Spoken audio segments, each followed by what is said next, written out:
Alors, je vous montre la suite. Il va falloir, évidemment, on va modifier la police de caractère. Ça va être modifié. À la place de l'étoile, on va éventuellement avoir un graphisme un peu plus complexe auquel on va faire subir des stylisations. Mais l'idée ici, c'est quoi? C'est de superposer les choses pour donner l'impression qu'il y a de l'avant-plan et de l'arrière-plan, malgré qu'on n'a que du noir sur du papier. Donc, pour faire une vitrine, pour faire un logo en une seule couleur, ça marchera. Parce que vous avez des endroits où les logos, un tonneau par exemple, un tonneau, on ne va pas mettre un logo en couleur nécessairement sur le tonneau.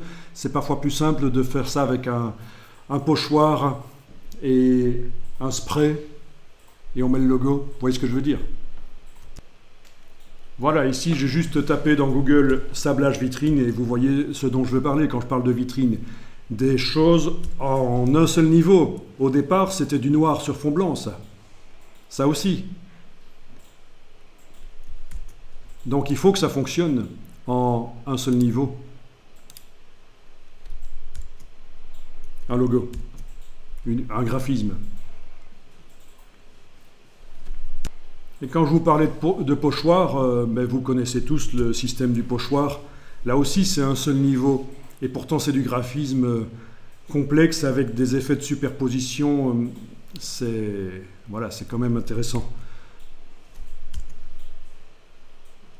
Ce genre de choses. Donc c'est ça l'idée ici. Alors vous allez pouvoir déplacer avec la flèche noire l'étoile par-dessus la lettre là par-dessus, ah ben elle n'est pas par-dessus, il va peut-être pas falloir, si je veux qu'elle passe devant l'étoile, que je la déplace par la palette des calques dans l'empilement des objets. Donc palette des calques, empilement des objets. Je vais prendre le M et le faire passer par-dessus l'étoile là. Voilà. On a toujours notre rectangle blanc, mais qui est sur le côté, là, qui ne nous sert pas pour l'instant. Vous voyez, donc l'étoile est en sandwich entre le P et le M. L'étoile est là.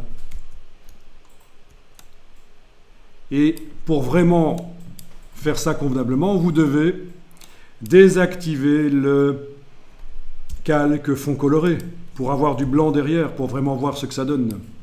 Voilà. Et là, vous allez pouvoir faire des tests, dimensionner avec l'outil de transformation manuelle, dimensionner le caractère avec la touche majuscule. Voilà. Vous allez pouvoir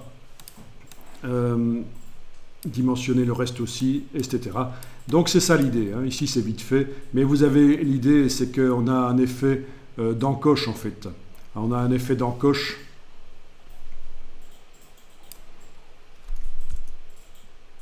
On a du graphisme qui se crée.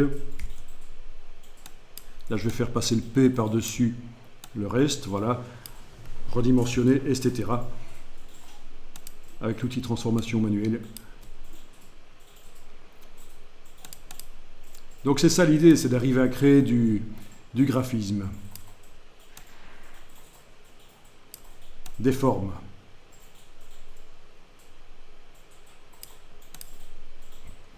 Après, il y aura tout un boulot pour essayer de récupérer ça, le coloriser.